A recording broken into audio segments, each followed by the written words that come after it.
আমাদের আব্বার নাম মুসলিম জাতির পিতার নাম মিল্লাত আবিকুম ইব্রাহিম। ইব্রাহিম আলাইহিস সালাম আমাদের আব্বা, অন্য কেউ না, কোনো বিরিখর আমাদের আব্বা হতে পারে। যারা বলেন ঠিক কিনা? তোমার বাপ পলাইছিল পাকিস্তানে গিয়ে, আর তুমি পলাইছো ভারত গিয়েই তো, আর জোর করে চাপাই দিচ্ছে জাতির আব্বা। আমরা খালু মানি না। ভাইরা আমার, আমাদের মুসলিম জাতির পিতা একজন, তিনি হলেন মিল্লাত আবিকুম ইব্রাহিম। আমাদের জাতীয় পিতা হলো ইব্রাহিম।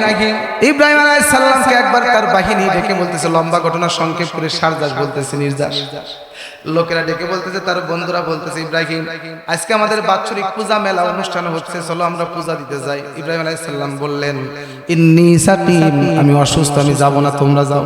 আসলে তিনি অসুস্থ ছিলেন না, মূলত শারীরিক অসুস্থ না হলেও কিন্তু মানসিকভাবে তিনি একটু অসুস্থ ছিলেন। কারণ তার আব্বা, তার পরিবার, তার সমাজ, তার রাষ্ট্র, তার বাদশাহ সব মুশরিক, মূর্তির পূজা করে, কিন্তু তিনি তো একজন আল্লাহর খলিল। এখন তিনি টেনশনে পড়ে গেছেন, মানসিকভাবে দুশ্চিন্তা, এই জন্য তিনি বলেছেন, আমি অসুস্থ, মানসিকভাবে অসুস্থ, তোমরা যাও পূজা দাও, আমি যাব না। আল্লাহর রাসূল কি পূজা দিতে যাবে? এবার লোকেরা বলতেছে, ইব্রাহিম তাই যদি হয় তাহলে শোনো, তুমি আমাদের এই যে মূর্তির ঘর আছে এটা একটু পাহারা দিও। আব্বা কই, ভালো মতো পাহারা দেবো, যা খালি পাহারা দেওয়ার মতো আর লোক খুঁজে পাইল না। এবার ওরা চলে গেছে। আব্বা জান ওই ঘরের ভিতরে ঢুকছে, ঢুকে দেখতেছে একটা হা আর একটা জিহ্বায় দাঁত বেরিয়েছে, আর একটা 10 হাত নিয়ে দাঁড়ায় রয়েছে, একটা কায়ত হয়ে আর একটা শীত হয়ে শুয়ে রয়েছে, অনেকগুলো ক্ষুধা রয়েছে। ইব্রাহিম আলাইহিস সালাম চিন্তা করলেন, এতগুলো ক্ষুধা কেরে? ডাক দিয়ে বলতেছে, যেটা হা করে রয়েছে ওইটার সামনে রসগোল্লা, মিষ্টি, চমচম, দুধ, কলা, ডাব, নারকেল। উনি বলতেছেন, হা করে দাঁড়ায় রয়েছিস, খা। কিন্তু ওকে খাইতে পারে? খাওয়ার ক্ষমতা আছে না? তাকুল, খায় না তো। আব্বাজান বললেন, হা করে দাঁড়ায় থাকবা, খাবা না, তোমার সামনে পূজা দেবে, অসুবিধা নাই। যদি খাইতে না পারো তাহলে কিছু বলো, ওই খা নয় কম। কিন্তু কিছু কইতেও পারে না। আব্বাজান এবার খুব রাগ হয়ে গেছে, ডাক দিয়ে বলতেছে, খাবিও না, কথাও বলবে না, তাহলে তোর মতো খোদা দিয়ে করবো কি? কিল ঘুষি শুরু করছে, এক একটা 1.5 ব্যাটারি হয়ে গেছে, আর হাতে ব্যথা করতেছে, কুলায় না। এবার দেখে ঘরের ভিতরে কোনায় এক জায়গায় একটা কুঠার ছিলেন তো, এই যে কোপ শুরু করছে, ভেঙ্গে চুরমার করে ফেলে দিয়েছে। ইল্লা কাবির আল্লাহুম, বড় খুদা যেটা আছে 10 হাত 12 হাত, ওইটার কাছে একটা ফুল স্টপ। উনি বলতেছে, আর ভাঙবো না, তোর দিয়ে খেলা শুরু হয়ে যাবে, তোর ঘাড়ের ভিতরে ঝুলাই দেবো। ওরে ঘাড়ের ভিতরে একটা টানায় দিছে, কুড়াল ঝুলাই দিয়ে ঘরের ভিতরে যায়। ভদ্র মানুষ পিশাব শুয়ে রয়েছে, কিছুই জানে না। কিন্তু এবার লোকজন সব চলে আইছে, আইসে দেখে ঘরের ভিতরে মূর্তি, খুদাগুলো সব ভেঙে চুরমার হয়ে গেছে। ইব্রাহিম আলাইহিস সালামের কাছে ওরা চলে গেল। আব্বাজান ইব্রাহিম আলাইহিস সালামকে প্রশ্ন করলে, ইব্রাহিম তুমি কি ভেঙেছো? বলে, আমার কেন, শোনো, তোমাদের বড় খুদা তো এখনো বাঁচা আছে, বড়টার কাছে যাও। ওরা বলতেছে, আমাদের বড় খুদাই তো কথা বলতে পারে। আব্বাজান তখন বললেন, ইয ক্বালা লিআবিহি ওয়া কওমিহি মা হাযিহি তামাসিলুল্লাতী আনতুম লাহা আকিফুন। বললেন, তোমরা এবং তোমাদের কওমের লোকেরা এই সমস্ত কি কাজ করতেছে? মূর্তির পূজায় কোনো ক্ষমতা নাই, এগুলো করো না। নিজের হাতে বানাও, কাদা দিয়ে, মাটি দিয়ে, খড়কুটা দিয়ে বানাইছো। আবার তোমার এমন খুদা একা একা দাঁড়াইতে পারে না, পিছনে বাস দিছো। আবার এটা 1 সপ্তাহ পরে, 5 দিন পরে এটার মেয়াদ শেষ হয়ে যায়। আবার তোমরাই বানাইছো, তোমরাই সিজদা দিছো, ভক্তি দিছো, খাওয়ান দিছো, পূজা করছো। আবার তোমরাই এটাকে ঘাট ধরে নদীর ভিতরে, পুকুরের ভিতরে নিয়ে পাড়ায়া চুবায়া মারবা। এইগুলোর পূজা তোমরা কেন করো? তার জাতি তখন জবাব দিল, ক্বালু ওয়াজাদনা আবা'ানা লাহা আবিদিন।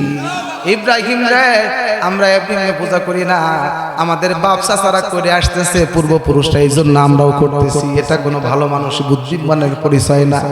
কারণ কারো বাপ চাচা যদি চোর থাকে, আমারও চোর হওয়া লাগবে, এটা কোনো যুক্তিসঙ্গত কথা? তোর বাপ চোর ছিল, তুই ভালো হ, ঠিক আছে রে খাও। এই জন্য আগেকার লোকরা দেখছে এগুলো করে আসতে, তারা বর্তমান কি মুন্সিরা বাইরে হইছে কি ফতোয়া দেয় বলে কিনা বলে না। হক কথা শুনলে পারে আগেকারের ফতোয়া চলবে না, সঠিক কিনা এটা দেখা না। ভাইরা আমার আব্বা জান এখন বললেন তাই নাকি, তোমরা তোমাদের বাপ চাচারা করছে দেখে তোমরা করো বলে কয় তাহলে তুমি শোনো।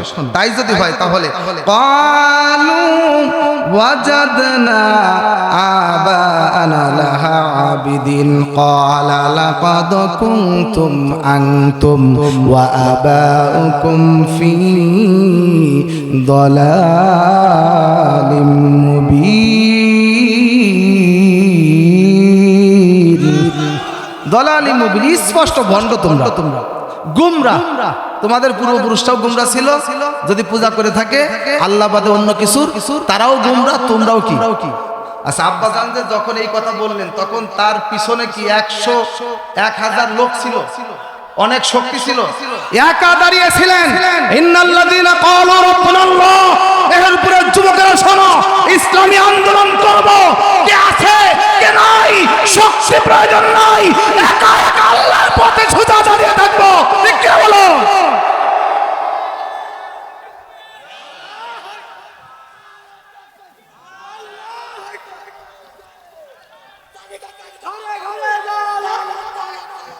কোনো ভয় নাই, আমাদের পক্ষে আছেন কে? জোরে বলেন কে আছেন? আরে মুসলমান, মৃত্যু কবে হবে কেউ জানি না। মানুষ অ্যাক্সিডেন্ট করে মারা যায়, বাস ট্রাকের সাথে সংঘর্ষে মারা যায়, পানিতে ডুবে আগুনে পুড়ে মানুষ মারা যায়, প্যারালাইসিস রোগ হয়ে মানুষ মারা যায়, আবার মানুষ আল্লাহর রাস্তায় জীবন দিয়ে শহীদ হয়ে মারা যায়, আল্লাহর কোরআনের পাখিদের জন্য জীবন দিয়ে শহীদ হয়, রাসূলের জন্য জীবন দিয়ে শহীদ হয়। শহীদি মরণ পৃথিবীতে শ্রেষ্ঠ মরণের চাইতে উত্তম মৃত্যু হতে পারে না। ইন্নাল্লাযীনা ক্বালু রাব্বুনাল্লাহু সুম্মা ইসতাকামু তাতানাজ্জালু আলাইহিমুল মালায়েকা, যারা বলবে আমার রব হলো আল্লাহ, আর এই কথার উপরে যারা মজবুত থাকবে, টিকে থাকবে, তাদের জন্য সাহায্য পাঠায় কে? আমার ভাইরা বন্ধুরা, ইব্রাহিম আলাইহিস সালাম আমাদের আব্বা জান ডাক দিয়ে বলতেছেন, তোমরা যে পূজা করো এটা হলো স্পষ্ট ভণ্ডামি, পথভ্রষ্টতা, এটা হলো গুমরাহি, এটা তোমরা করতে পারো না। এই কথা যখন বলেছে তখন তার জাতির লোকেরা, আপনজনেরা, গ্রামের লোকেরা সবাই তার বিরুদ্ধে খেপে গেল। সকলেই ইব্রাহিম আলাইহিস সালামকে বেঁধে, আমাদের আব্বাজানকে বেঁধে পাকড়াও করে নমরুদ বাদশার কাছে নিয়ে গেল। তৎকালীন যুগের শ্রেষ্ঠ বাদশা, পৃথিবীর সব থেকে বড় বাদশা, সারা পৃথিবী শাসন করেছিল নমরুদ। নমরুদের কাছে নিয়ে গেল, বলে ও খোদা, আপনি তো নমরুদ বাদশা, আমাদের খোদা, কিন্তু ইব্রাহিম আপনাকে খোদা মানে না, ইব্রাহিম মানে একজনকে। তিনি কে? বলে ইব্রাহিম বলে আল্লাহ তার রব, আল্লাহ তার খোদা, আপনি নাকি কিছুই না। তখন নমরুদ ডাক দিয়ে বলতেছে, ইব্রাহিম তুমি আমাকে রব মানো না। কাকে রব মানো? বলে আমার রব হলেন তিনি। ক্বালা ইব্রাহিমু রাব্বিয়াল্লাযী ইউহয়ী ওয়া ইউমীত। আমাদের আব্বাজান বললেন আমার খোদা, আমার রব হলো তিনি, যিনি জীবন দিতে পারেন এবং মারতে পারেন, মৃত্যু দিতে পারেন, যার হাতে জীবন, যার হাতে মরণ। নমরুদ বলে তাই নাকি? জীবন দিতে পারলে আর মারতে পারলে যদি রব হওয়া যায়, খোদা হওয়া যায়, তাহলে এটা আমি পারি। কেমনে পারো? নমরুদ এবার জেলখানার ভিতর থেকে 2 জন ফাঁসির আসামি, মৃত্যুদণ্ড প্রাপ্ত আসামি ধরে আনলো। তাদের ফাঁসি হয়ে যাবে এমন 2 জন ব্যক্তিকে ধরে এনে নমরুদ একজনের বুকের ভিতরে ধারালো তরবারি ঢুকে দিল, রক্ত বের হতে হতে সে মারা গেল। আর একজনকে বলল তোকে আমি বেকসুর খালাস করে দিলাম। ও আল্লামা সাঈদী, আপনার কোনো অপরাধ নাই, কিন্তু আপনি আল্লাহর কোরআনের পাখি ছিলেন, এই জন্যই খুনি হাসিনা আপনারা জেলে পড়ছিল। আরে আজকে যদি এই কোরআনের পাখি জীবিত থাকতেন, তাহলে আমরা লক্ষ লক্ষ কোটি কোটি মানুষ তাকে হৃদয় থেকে ভালোবাসা দিয়ে তার তাফসিরে শামিল হয়ে যেতাম। এই জামানার প্রিয় রাহবার আল্লামা সাঈদী, ওই যে দেখো বিদায় নিয়াছে মোর কোরআনের পাখি, ওই যে দেখো বিদায় নিয়াছে মোর কোরআনের পাখি। ভালোবাসার বুলবুলিটা দিয়া গেল ফাঁকি।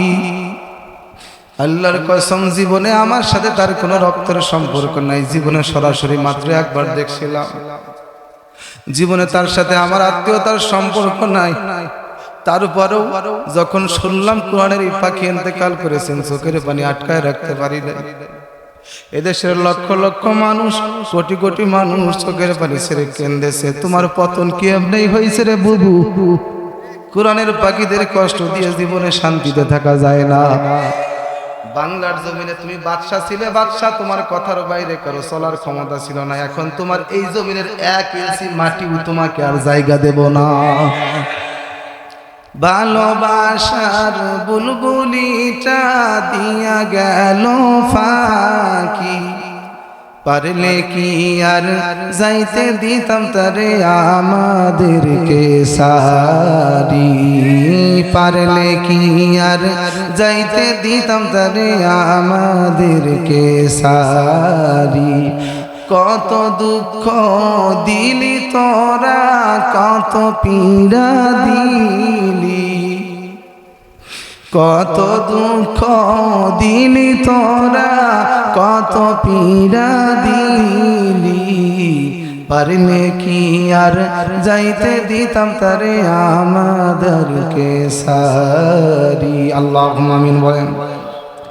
বারামান নমরুদ বলতেছেন, একজনকে বুকে ছুরি দিয়ে মেরে ফেললো, আর একজনকে বেকসুর খালাস দিয়ে বলতেছে, ও ইব্রাহিম দেখো, আমিও তো মারতে পারলাম, আবার আমিও তো বাঁচাইতে পারলাম।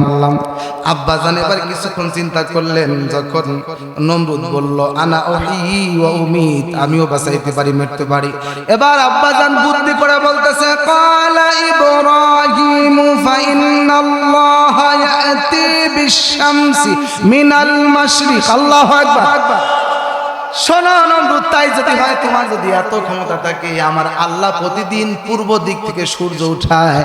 সকালবেলা সূর্য ওঠে কোন দিক থেকে? পূর্ব দিক থেকে আমার আল্লাহ সূর্য উঠায়। আর তুমি যদি পারো মিনাল মাশরিক, তাহলে তুমি পশ্চিম দিক থেকে, উল্টা দিক থেকে সকালে সূর্য উঠাই দেখো আগামীকাল। নমরুদের মাথা এই যে নিচু হয়েছে, আর উপরে ওঠে না। পারবে? নমরুদের বাপও পারবে? ঠেকায় পড়ে গেছে। এইবার আমার ভাইরা নমরুদ ডেকে বলতেছে, এ আমার লোকজন শোনো, এই ইব্রাহিমের সাথে আর পারা যায় না, এবার ইব্রাহিমকে ধরো, আগুনের ভিতরে পড়ো। আলেমদের সাথে যখন পারে না, মিজানুর রহমান আজহারী যেখানে যায় সেই জায়গায় লক্ষ লক্ষ মানুষ, মামুনুল হক যেখানে যায় ওই জায়গায় লক্ষ লক্ষ মানুষ চলে যায়। হাসিনা চিন্তা করলো, আমি এত বড় প্রধানমন্ত্রী, আমার এখানে এত মানুষ হয় না, আর আমি ফরিদপুরে, আমার কোমরপুর শহরতলি, এখানে কোমরপুর স্কুল মাঠে একবার শেখ হাসিনা আসলো। এই পরে যে নির্বাচন শেষ হলো তার কিছুদিন আগে আসার পরে আমি চিন্তা করলাম, একই মহল্লা, ওখানে আমি থাকি, চিন্তা করলাম মাঝে মাঝে শয়তানও তো দেখা লাগে, শয়তানটার একটু দেখি আসলো কি অবস্থা। আর মনে করছি যে মনে হয় কত যে কোটি কোটি মানুষ, কারণ এরা আসলে পারে, নেতারা আসলে পারে, স্কুল কলেজ বাধ্যতামূলক বন্ধ, নইলে সারে শিক্ষকের চাকরি থাকে না, স্কুল বন্ধ, কলেজ বন্ধ। এরপরে পুরো ফরিদপুর থেকে আশেপাশ থেকে ট্রাক দাও, বাস দাও, মাইক্রো দাও, ভরে ভরে টাকা দিয়ে লোক আসতে পারে, মাথা পিছু 500 করে টাকা দিচ্ছে, ঠিক কিনা ধরে কন। এরপরে আবার বিরিয়ানি খাওয়াইছে দুপুরে, তারপরে আবার নারী পুরুষ একসাথে, নারী পুরুষ একসাথে, ঠিক কিনা বলেন।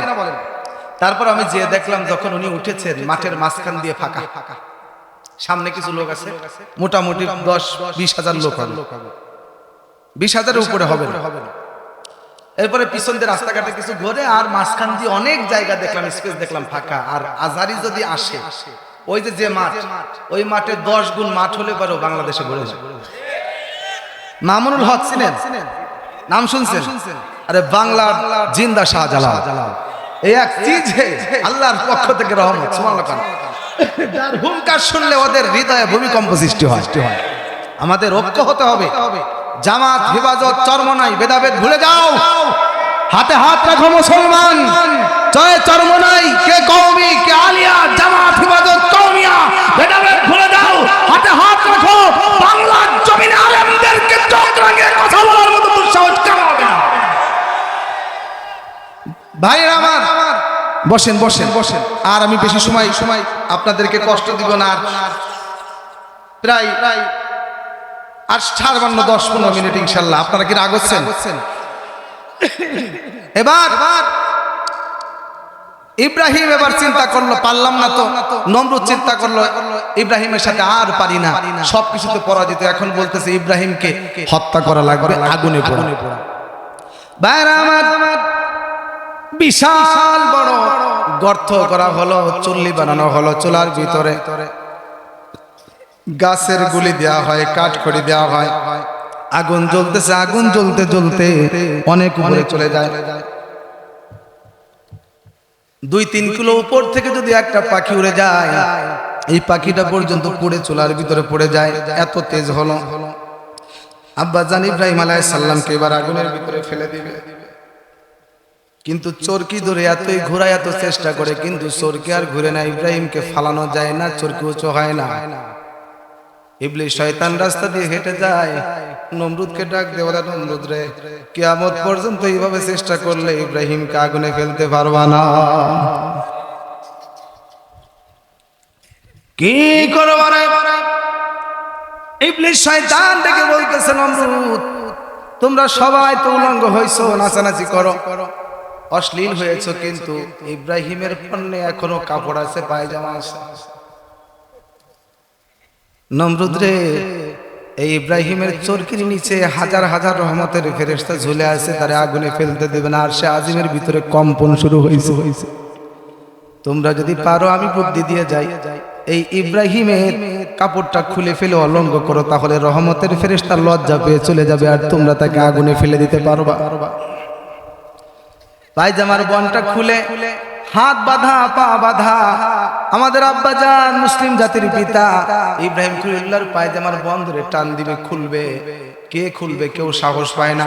নমরুদ বলে, শোনো, যদি ইব্রাহিমের কাপড় খুলে অলঙ্গ করতে পারো, আমি তাকে অনেক পুরস্কার দেব, লক্ষ কোটি কোটি স্বর্ণ মুদ্রার উপহার দেব, টাকা দেব, সম্পদ দেব, পয়সা দিব। কে রাজি আছো? কেউ রাজি হয় না। কারণ কারেন্টের যে আর্থিনের তার আছে, এটা যে কেউ ধরতে পারে, হালকা ঝিনঝিন করে, কিন্তু 440 লাইন, মেন লাইন, এই জায়গায় হাত দেওয়ার সাহস কারো বাবার নাই, পুরে কয়লা হয়ে যাবে। আল্লাহর খলিল ইব্রাহিমের কাপড় খুলে টানাস কেউ সাহস পায় না, কিন্তু এত মানুষের ভিতর থেকে, হাজার হাজার মানুষের ভিতর থেকে একজন দাঁড়ায় গেছে।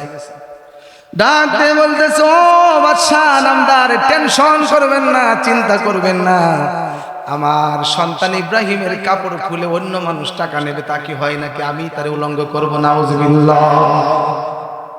আমার যুবক ভাইরা রে, এই দুনিয়ায় তোমার দুশ্মন সমস্ত মানুষ হতে পারে, কিন্তু কোন সন্তান যদি বিপদে পড়ে যায়, বাবা পাগলের মতো হয়ে যায়, পুলিশের কাছে যায়, থানায় যায়, সমাজে বিচার বসছে, মাতবার সাহেবের হাতে ধরে, পায়ে ধরে, চেয়ারম্যান সাহেবের কাছে মাপ চায়, চেয়ারম্যান সাহেব গো, আমার সন্তান ভুল করেছে, দয়া করে মাফ করে দেন, আর করবে না।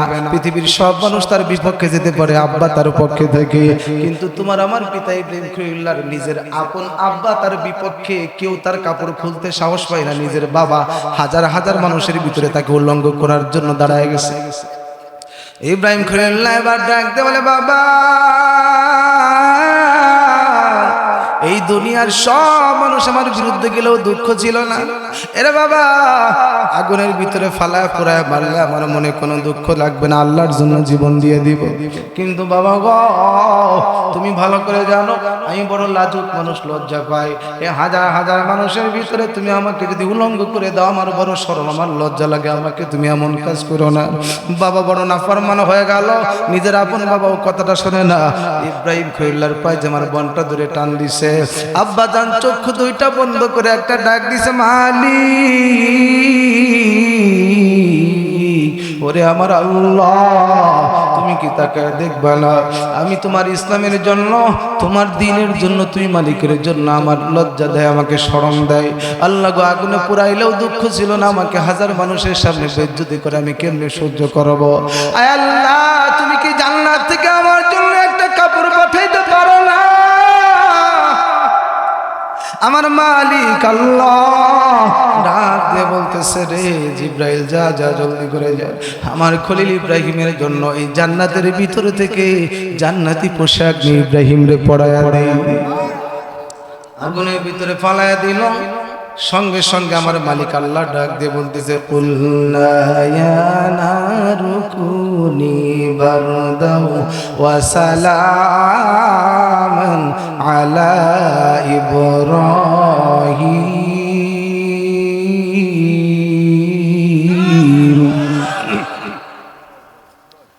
আগুন শীতাতপ নিয়ন্ত্রিত এসি, মানে এমন ঠান্ডা না যে বরফের মতো কষ্ট হবে, সালাম শান্তিদায়ক ঠান্ডা হবে। আগুন হয়ে গেল জান্নাতের বাগান। সুবহানাল্লাহ বলেন। ইব্রাহিম আলাইহিস সালাম জান্নাতের বাগানের ভিতরে আল্লাহ জান্নাতের ফল পাঠাই দিয়েছে, আপেল, কমলা, আঙ্গুর, বেদানা, এগুলো ছিঁড়ে ছিঁড়ে তাজা তাজা। এই যে বোম্বে লিচু না, জান্নাতের লিচু, টস টস করে রস। সুবহানাল্লাহ। এইগুলো ছিঁড়ে ছিঁড়ে জান্নাতের ফলগুলো আব্বা খাইতেছে। আর জান্নাতের ফল যদি খায় আর কোনো কাম নাই, কাজ নাই, খালি বসে বসে খাবে, স্বাস্থ্য শরীর ভালো, চেহারা আরো ভালো। এমনি তো নবী টল টল করতেছে, কি সুন্দর চেহারা। নমরুদ মনে মনে চিন্তা করে, ইব্রাহিম রে তোরে কত বোঝাইলাম, তোর বাপ আমার মন্ত্রী, আমার উপদেষ্টা, তোর বাপ কত ক্ষমতা রাখে, সে মূর্তি বানায়, মূর্তি পূজা করে, আর তুই মূর্তির বিরুদ্ধে কথা বলিস। আমি হলাম বড় খোদা, আমার বিরুদ্ধে তুই কথা বলিস। ও ইব্রাহিম, এত বুঝাইলাম তারপরে তুই বুঝনিও না। এইবার আগুনের ভিতরে পুড়ে পুড়ে তুমি শেষ হবা। বিল্ডিং এর ছাদের উপরে বসে বসে চুলার দিকে তাকায় দেখতেছে আর মনে মনে চিন্তা করতে, দেই কেমনে পুড়ে মটমট করে শব্দ হয়। কিন্তু আগুন পুরা তো দূরের কথা, দেখে ইব্রাহিম আগুনের ভিতরে ঘুরে বেড়াইতেছে আর জান্নাতের ফল খেতেছে। রশি দিয়ে হাত পা বাঁধছে, সঙ্গে সঙ্গে রশি পুড়ে ছাই, কিন্তু ইব্রাহিম আলাইহিস সালামের একটা পশম করে রে আগুন। নমরুদ আগুন রে, তোর কি পুরানোর ক্ষমতা চলে গেল, পুরানো বন্ধ করে দিলি, তোর কি শক্তি শেষ? আগুনকে আল্লাহ তুমি একটু জবান খুলে দাও, শয়তানরে একটা জবাব দে। আগুন ডাক দিয়ে বলতেছে, নমরুদ রে, আমার পুরানোর ক্ষমতা আছে না নাই, তুই খালি একবার খেলা হবে, আই খালি। নমরুদ যা সাহস করে না, 40 দিন পরে আব্বা জান লেফট লাইট আগুন থেকে বের হয়ে গেলেন। এবার নমরুদ বলতেছে, ইব্রাহিম তোর সাথে তো পারলাম না, এবার তোর আল্লাহর সাথে লড়াই। হাত দিয়েছে কোন জায়গায়? তোর সাথে তো পারলাম না, এমন কাজ করতে এবার আল্লাহর সাথে লড়াই। এমন কথা আল্লাহ বের করে দিয়েছে রাজাকার। যুবকদেরকে কি বলছে এখন? যুবকরা কয় তুমি কে, আমি কে। ওরা কয় রাজাকার। সবচেয়ে বড় রাজাকার হলো তুই। কথা বলেন না কেন? বাংলার জমিনে ইসলাম আমাদের বিরুদ্ধে কথা বলেছো, কোরআনের পাখিদের গান গিয়েছো, চরণ করেছো, কোরআনের কথা বলতে দাও নাই, ওসিটিসি কোরআনের মাহফিলের অনুমতি দেওয়ার কেন? বাংলার জমিনে কোরআনের কথা চলবে, কারো কাছ থেকে পারমিশন নিতে পারবো না। কেন ভাইরা আমার, আগুনের ভিতরে ফেলে দিল, কাম হলো না। জান্নাতের ভিতরে বাগান থেকে তিনি কেমন যেন বের হলেন। এবার নমরুদ বলতেছে, তোর আল্লাহর সাথে এবার যুদ্ধ করব। ইব্রাহিম আলাইহিস সালাম বলেন, আল্লাহ এই নমরুদ তো এখন পাগলা হয়ে গেছে, তোমার সাথে যুদ্ধ করবার চাই। আল্লাহ পাক বললেন, ঠিক আছে, তাহলে নমরুদের কাছে জিজ্ঞাসা করো কবে যুদ্ধ করবে। নমরুদ বলতেছে, আগামী শুক্রবার সকাল 10টার সময় মেহেরপুর কলেজ মাঠে, বড় মাঠ, এই জায়গায় তোমার সাথে আল্লাহ যুদ্ধ করব। ও ইব্রাহিম, তোমার আল্লাহরে খবর দিয়ে দাও, ওই জায়গা যেন সে বাহিনী টাহিনী নিয়ে ট্যাঙ্ক টুম নিয়ে চলে আসে। নমরুদ এবার তার বাহিনী নিয়ে প্রস্তুত হয়ে চলে গেল মাঠের ভিতরে। একটু আগেই গেছে, ক্ষমতা বেশি তো। 9টার সময় টেলিফোন করছে, ও ইব্রাহিম 9টা কিন্তু বেজে গেছে, 10টার সময় কিন্তু খেলা শুরু। ইব্রাহিম সাল্লাম বলতেছেন, নমরুদ টেনশন করো না, সময় একবার হোক। আবার 9:30টায় টেলিফোন করছে। ইব্রাহিম সাল্লাম আল্লাহকে বলতেছে, আল্লাহ তোমার বাহিনী কই? ইব্রাহিম টেনশন করো না, সময় হলে পাঠিয়ে দেব। 10টা যখন বেজে গেছে, পুরো আকাশ কালো হয়ে মেঘের মতো ঘন আঁধার হয়ে গেছে। গুন গুন গুন গুন করে মশা কিন্তু খুব ভয়ঙ্কর না। বাঘ ভাল্লুক অনেক ভয়ঙ্কর, সিংহ অনেক ভয়ঙ্কর, কিন্তু মানুষ তাকে ধরে আটকায় খাঁচার ভিতরে বন্দি করে থই। আর মশার ভয়ে মানুষ নিজেই মশারির ভিতরে খাঁচার ভিতরে ঢুকে বসে থাকে। ঠিক না জোরে খান? এই মশা যদি একবার কামড় দেয়, নামাজের ভিতরে মুসল্লির কথা কি বলবো আমরা, ইমাম সাহেব আমরাই তো ঠিক থাকতে পারি না, পলায়া পলা পাও দিয়ে ডলা দিয়ে মারি, সহ্য করা যায় না। ঠিক না জোরে বল। নমরুদ এবার চিন্তা করছে মশা দিয়ে কি হবে, কয়েল আছে ভালো কোম্পানির কয়েল, খবর দে ধূপ দিয়ে মশাল জ্বালা। মনে করছে দুনিয়ার সাধারণ মশা, এই মশার মতো কয়েল জ্বালাইলে বুঝি মশা পালায় যাবে, কিন্তু এই মশা তো পালানোর মশা না। একদিন ইন্দুররা পরামর্শ করে, ইঁদুর মিটিং করতেছে, ও ইঁদুর ভাই সবাই এদিকে আসো, এই বাড়িতে একটা হুলা বিলে আছে, এই বিড়ালের কারণে তো আমরা এই বাড়িতে আর থাকতে পারলাম না, মালিকের ধান খাইতে পারি না, মালিকের ঘরের কাপড় কাটতে পারি না, আমাদের অসুবিধা হয় বিড়ালের কারণে। সব ইন্দুর বিলে সবাই পরামর্শ করে, মিটিং করে, আলোচনা সমালোচনা করে, সমাবেশ করে, সবাই পরামর্শ করতেছে ঠিক আছে আজকে আমরা এই বিড়ালকে শায়েস্তা করে ছাড়বো। কেমনে শায়েস্তা করবা, একা একা তো পারা যাবে না, আমরা সকলেই ঐক্য জোট, রাম বাম সবাই মিলে জোট করছে, বলতেছে আমরা সবাই মিলে বিড়ালকে আক্রমণ করব। কেমনে বলে, আমি ধরবো ডান পাশের ঠ্যাং, তুমি ধরবো বাম পাশের ঠ্যাং, আর একজন বলে আমি সামনের ডান পাশের হাত ধরবো, আর একজন বলে আমি পা ধরবো, আর একজন বলে আমি ঘাট ধরবো, আর একজন লেজ ধরবো। যার যার মতো 10টা ইঁদুর ছিল বাড়িতে, বড় বড় 16 ইঁদুর গুলো পরামর্শ করে ভাগ করে নিয়েছে, সবাই সবকিছু ধরবে। হঠাৎ করে ছোট্ট একটা ইঁদুর ডাক দিয়ে বলতেছে, বড় ভাই মিয়া ভাই, ইঁদুর ভাই তোমরা তো ঠ্যাং ধরছো, পা ধরছো, মাথা ধরছো, ঘাট ধরছো, কিন্তু মেয়াও ধরবি কিনা? তা তো ঠিকই, বিড়াল যদি খালি মেয়াও কয় ইঁদুরের গোষ্ঠী পালাবে। আমরা মুসলমান শুধু আল্লাহু আকবার বলবো। 2024-এর স্বাধীনতায় কোন নাস্তিক বেঈমানের ভূমিকা নাই, কোন রামবামের ভূমিকা নাই, কোন মাজার পূজারীর জীবন যায় নাই। আমরা তাওহীদি মুসলমান, জীবন দিয়েছি, রক্ত দিয়েছি, নাস্তিক বেঈমানদেরকে বাংলার জন্য ঠাঁই দেওয়া হবে না। ভাইরা আমার, মশা বাহিনী চলে আসলো সকাল 10টার সময়, যুদ্ধ করার জন্য নমরুদ তো প্রস্তুত নিয়েছে, ট্যাঙ্ক যা তার অস্ত্র ছিল সব নিয়ে, রাইফেল বন্দুক তীর ধনুক নিয়ে চলে গিয়েছে। কিন্তু মানুষ হলে তো তীর মারা যায়, বন্দুক দিয়ে গুলি করা যায়, মশাকে কি করবে? মশাগুলো এসে এসে এক একটা বাহিনীকে এক একটা করে কামড় দেয়, এক একজনকে, আর সঙ্গে সঙ্গে মাটির সাথে তারা ধুলির সাথে মিশে যায়। নমরুদ কয় বাসা রে বাসা, চাচা আপন জীবন বাসা, ঝাইরে দৌড়তেছে। একটা খুরা মশাই, একঠাং খুরা যার 82 বুদ্ধি তার, এই খুরা মশা ডাক দিয়ে বলতেছে, আল্লাহ আমারে খুরা বানাইছো, আজকে সব দুঃখ ভুলে যাব, খালি আমারে অনুমতি দাও, তোমার বড় দুশমন নমরুদ আমি আজকে খেয়ে দে। আমার আল্লাহ ডাক দিয়ে বলে, খুরা রে তোর তো সাহস কম না রে, তুই বড়টারে ধরবি রে? বলে হ্যাঁ আল্লাহ, তুমি খালি একবার অনুমতি দাও, একবার অনুমতি দাও। আল্লাহ কয় ঠিক আছে তুই যা। বলেন মেহেরপুরের মুসলমান, জীবনে কোনোদিন শুনছেন নাকের ভিতর দিয়ে কারো মশা ঢুকছে? খাল বিল সব শুকায় যাবে, কিন্তু নাকের পানি শুকায় না, ভিজা থাকে। আবার ভিতরে ব্যারিকেড দিয়ে আছে, কোষের মতো পশম আছে, তার মানে এই দিক দিয়ে কখনো মশা ঢোকা সম্ভব না। ঢুকাইছেন কে? ঢুকাইছেন কে?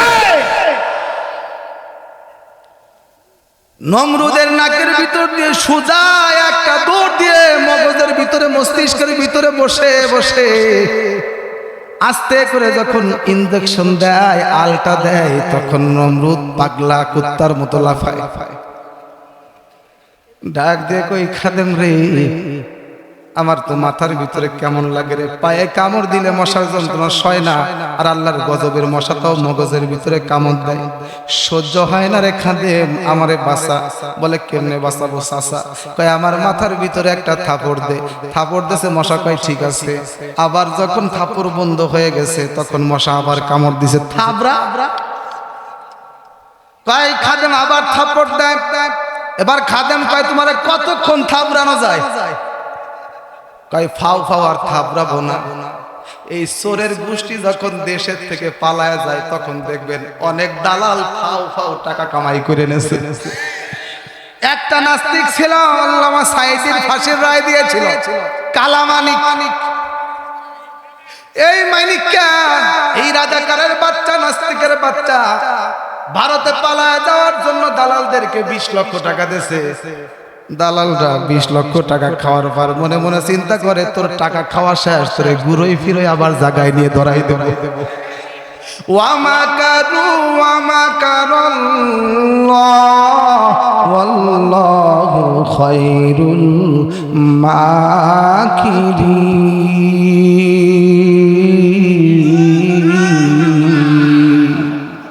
উত্তম পরিকল্পনাকারী কে? ওরা ষড়যন্ত্র করেছিল, আল্লাহ পরিকল্পনা করেছেন। আলেমদেরকে জেলের ভিতরে নিয়ে দেশের জনগণের কাছ থেকে বিচ্ছিন্ন করতে চেয়েছিল, কিন্তু আলেমদেরকে যখন ডান্ডা বেরিয়ে পড়ে জেলে নিছে, দেশের সাধারণ মানুষ চোখের পানি ছেড়ে কেঁদেছে, রোজা রেখেছে, তাদের সাথে একটু হাত মিলানোর জন্য হুজুর হুজুর বলে কেঁদেছে। মামুনুল হকদেরকে, রফিকুল ইসলাম মাদানীদেরকে, আমির হামজাদেরকে যখন জেলে ছিল, আল্লামা কোরআনের পাখি দেলাওয়ার হোসেন সাঈদী সাহেব যখন জেলে ছিলেন রহিমাহুল্লাহ, তখন মানুষ তার পিছনে পিছনে একটা নজর, একটা কথা, একটা সালাম দেওয়ার জন্য পাগল। আর এই চোরের বাচ্চাদেরকে, দুর্নীতিগ্রস্ত এই দুর্নীতিবাজদেরকে যখন এই যে সরকার এখন ধরে ধরে যখন জেলে নেয়, গরুর মতো বাইন্দে যখন নিয়ে যায়, তখন দেখবেন মানুষ জুতা খুলে হাতে রাখে। দীপুমণিদেরকে, আনিসুল হকদেরকে, দরবেশ বাবাদেরকে পচার ডিম ছুঁড়ে মারছে। সুবহানাল্লাহ। ভাইরা আমার, মশায়েবার মধ্যে কামত নাই, নমরুদ লাফায় আর ডাক দেবে থাবরা, কয় আর তোমাকে ফাও থাবরান যাবে না, এখন থাপরের বিনিময়ে বেতন দেয়া লাগবে। কয় বেতন দেব? আমার বেতন নিয়ে আমার এই থাপড়াবি। এবার হাত দিয়ে থাপড়াইতে থাপড়াইতে সব ক্লান্ত, কয় হাত ব্যথা হয়ে গেছে, শয়তান তোরে আর কথা মারবো। কয় তাহলে কি করা যায়? কয় নমরুদ রে মুগুর নিয়ে আইছে। মুগুর ছিলেন ওই যে বাঁশের বাটাম নিয়ে আইছে। নমরুদ কয় আমি তো শেষ, বাটাম মারিস না। কয় তাহলে কি দে মারবো? কয় তোর জুতো তো ভালোই দেখা যায়, ওইটা দে মার। বেতন দিয়ে জুতো মারা খাইতেছে। আল্লাহু আকবার। এবার জুতা দিয়ে মারতে মারতে মারতে মারতে, জুতা দিয়ে পিটাইতে পিটাইতে, আমার ভাইরা দেখবেন লোহার উপরেও যদি বারবার আঘাত করা হয়, ঘষা দেওয়া হয়, পাথরের উপরে যদি বারবার ঘষা দেওয়া হয়। আমরা অনেক সময় দেখেছি, আমাদের বাড়িতে ছোটবেলায় দেখেছি, একটা টিউবওয়েল ছিল আমাদের ওই পাড়ার ভিতরে। টিউবওয়েল নাই, একটা টিউবওয়েল ছিল। এই টিউবওয়েলের ভিতরে মাটির ঠিলা নিয়ে গ্রামের মা বোনেরা পানি নেওয়ার জন্য আসতো। ওই যে যেই পাকা করা জায়গাটা ছিল, কনক্রিট শক্ত জায়গা, ঠিলার গোটায় আঘাতে ঘষা ঘষায় দেখেছি ওইটা সমান হয়ে গিয়েছে। এখন মাথার এই পাতলা খাপড়ার উপরে, এই মাথার যখন এই উপরে যখন জুতা দিয়ে বাড়ি মারতে মারতে আস্তে আস্তে নরম হয়ে গেছে। আর জুতার পিটা বন্ধ করলে আবার জোরে কামড় দেয়, আবার জুতা মারে। মারতে মারতে খাদেমরা কয়, ও বাদশা জীবনে বহু জ্বালাইছো, রাগ আছে না নাই? ক্ষমতা পাইলে কি কম জ্বালাই নাকি? বলে অনেক নির্যাতন করছো, অনেক জুলুম করছো, বেতন ঠিক মতো দাও নাই। আজকে চান্দু তোমারে পাইছি। চামড়া যখন, মাথার খাপটা যখন নরম হয়ে গেছে, পাতলা হয়ে গেছে, খাদেম একটা জোরে রাগ করে বাড়ি দেশে জোরে একটা মাথা ফাইটে দুই ভাগ। মশা কয় গুড বাই, টাটা। ওই যে খুরা ঝাইরে দৌড়। সুবহানাল্লাহ। নমরুদ বিদায় নিয়েছিল, ঠিক না দিলে বলেন? নমরুদ বিদায় নিয়েছে যেই পথে, এদেশের স্বৈরাচারী হাসিনার গোষ্ঠীও বিদায় নিয়েছে সেই পথে। ফিরাউন যেই পথে, হাসিনারা সেই পথে। বাংলার জমিনে শুনে রাখো, যারাই ক্ষমতার অপব্যবহার করবে, কুরআন ওয়ালাদেরকে আঘাত করবে, মসজিদ মাদ্রাসায় হামলা করবে, কুরআনের পাখিদেরকে আঘাত করবে, তারা ওই পথেই পালাইতে বাধ্য হবে। আল্লাহ ছেড়ে দেয় কিন্তু ছাড় দেয় না। ভাইরা আমার, আমি আপনাদেরকে আর কষ্ট দেব না। প্রায় 12টা বেজে গেছে, দীর্ঘ সময় 1 ঘন্টা নয় 2 ঘন্টা আলোচনা করে শেষ করেছি। আল্লাহু আকবার বলে এখনই মোনাজাত দিব। আপনাদেরকে কি কষ্ট দিয়েছি খুব? তাহলে আমরা শ্রেষ্ঠ কয় কারণে? জোরে জোরে শ্রেষ্ঠ কয় কারণে? 1 নম্বর কারণ হলো আমরা আল্লাহর খলিফা। বলেন কার খলিফা? অন্তত এতটুকু মনে রাখেন, কার খলিফা? আচ্ছা সবাই বলেন 1 নম্বর কারণ আমরা শ্রেষ্ঠ কারণ কি? আল্লাহর আল্লাহর প্রতিনিধি। 2 নম্বর আমরা আল্লাহর শ্রেষ্ঠ সৃষ্টি, মায়ার ভালোবাসার মহব্বতের সৃষ্টি মুহাম্মদ রাসূলুল্লাহ সাল্লাল্লাহু আলাইহি সাল্লাম এই আশরাফুল মাখলুকাতের ভিতরে পাঠিয়েছেন, এই জন্য আমরা মানুষও তার কারণেই শ্রেষ্ঠ। 3 নম্বর আল্লাহর শ্রেষ্ঠ কিতাব আল কোরআন আমাদেরকে দিয়েছেন, এই জন্য আমরা শ্রেষ্ঠ। জোরে কোন সুবহানাল্লাহ।